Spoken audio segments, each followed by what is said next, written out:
Kali ini kita memulai dengan mengamplifikasi atau mentoakkan pengeras suara dari 7 pemimpin Afrika yang mengatakan mudah-mudahan Perang Dunia Ketiga di Eropa benar-benar terjadi. Mengapa mereka mengatakan hal tersebut? Memang kalau perang dunia, Afrika akan jadi untung. Lepas dari jajahan Eropa, kok Indonesia nggak ikut teriakan perang yuk perang ya? Apa Indonesia tidak pernah siapkan grand plan menjadi negara besar dengan momentum perang di Eropa? Lalu kita kali ini juga membahas macam-macam bentuk perang yang terjadi berbarengan dengan perang di Ukraina.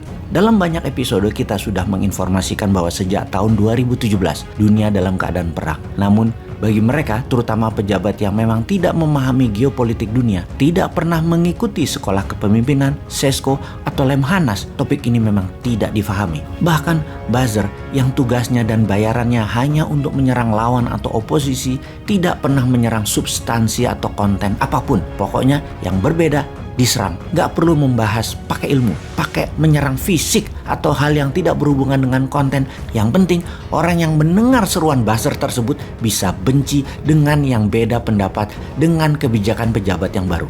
Itu aja misinya. Misalnya, Bosman mengajukan konsep printing money berbasis produksi, maka buzzer hanya menyerang anak yatim tau apa itu Bosman, atau ilmunya baca doang kok sok-sokan bicara ekonomi, doktor bukan, profesor bukan. Itu masalah buat Bosman. Ya enggak lah, kita enggak pernah repot-repot mengatakan sesuatu kepada buzzer seperti peribahasa lebah tidak akan pernah mengatakan kepada lalat bahwa madu lebih enak dari tai. Kembali ke dunia dalam keadaan perang. Kencang di tahun 2017 kita mengingatkan sekarang dalam keadaan perang waktu itu.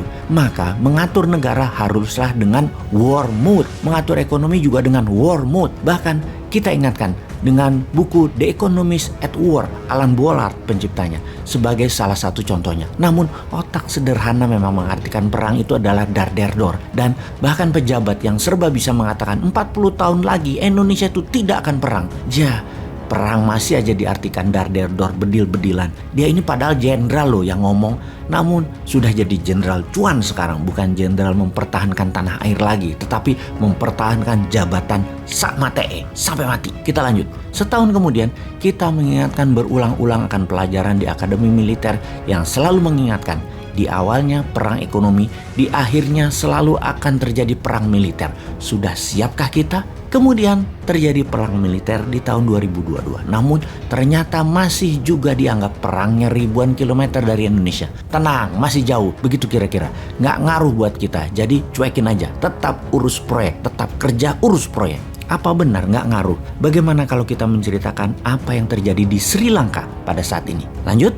Kita mulai dengan seorang politikus kawakan di Sri Lanka bernama Mahinda Rajapaksa yang menguasai Sri Lanka sejak tahun 2005. Jabatan presiden kemudian jadi Perdana Menteri bolak-balik disandangnya. Bahkan kali ini sejak tahun 2019, saudara kandungnya Gotabaya Rajapaksa terpilih menjadi presiden Sri Lanka. Mahinda kemudian dilantik menjadi Perdana Menteri lagi. Jadi saat ini ada 5 orang bernama Rajapaksa di jabatan pemerintahan di Sri Lanka. Kita ingatkan, di tahun 2014, Mahinda menandatangani sebuah kontrak pembiayaan proyek kerja sama dengan Tiongkok yang ketika sekarang mulai jatuh tempo, Sri Lanka kalah cash, nggak punya uang, bahkan sudah tidak bisa membeli kebutuhan harian warga Sri Lanka. Sri Lanka minta bantuan IMF, hanya dapat kurang dari $1 billion pinjamannya. Kemudian terpaksa meminta bantuan India, dan di sini India bermain dengan serius. Artinya secara geopolitik India dan Tiongkok sama-sama meminjamkan uang kepada Sri Lanka dengan tujuan yang sederhana, yaitu menjadikan Sri Lanka menjadi provinsi. Sekali lagi harus difahami, bukan provinsi dalam artian sebenarnya dicaplok kayak Georgia, Chechnya, Crimea, dan Donbas oleh Rusia. Bukan, dijadikan provinsi artinya mengikuti kebijakan India atau kebijakan Tiongkok atas semua kebijakan ekonomi yang dibuat oleh Sri Lanka. Yang artinya sesungguhnya adalah pasti yang untung adalah Tiongkoknya atau pasti yang untung adalah Indianya dengan menggunakan Rajapaksa sang pejabat sebagai agen Tiongkok atau agen India. Dua negara Tiongkok dan India ini ibarat Soviet dan NATO sekutu barat Amerika di zaman Perang Dingin. India dan Tiongkok sama, perang di mana-mana. Baik fisik di utara India, daerah Kashmir hingga perebutan Nepal, kebijakan ekonomi saling serang dan saling kuat-kuatan sebagai negara produsen. Gak ada barang Tiongkok di India yang tidak dipajaki tinggi. Begitu juga sebaliknya, tidak ada barang India yang ke Tiongkok tidak dipajaki. Sekarang keduanya berebut Sri Lanka. Posisi Sri Lanka yang strategis, penghubung Asia Barat dengan Asia Timur secara maritim sangat penting bagi dua negara. Tiongkok memerlukan pelabuhan utama di mana ketika Selat Malaka penuh, mereka bisa pakai kanal Kra Thailand dan memiliki hub semuanya, yaitu hub kargo di Sri Lanka.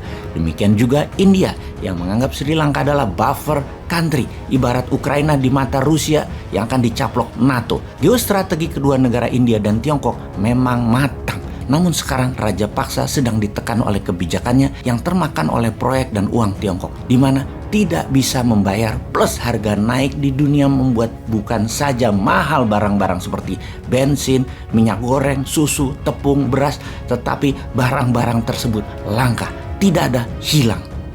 Kayaknya ini semua kenal ya kita ya. Mudah-mudahan pada paham.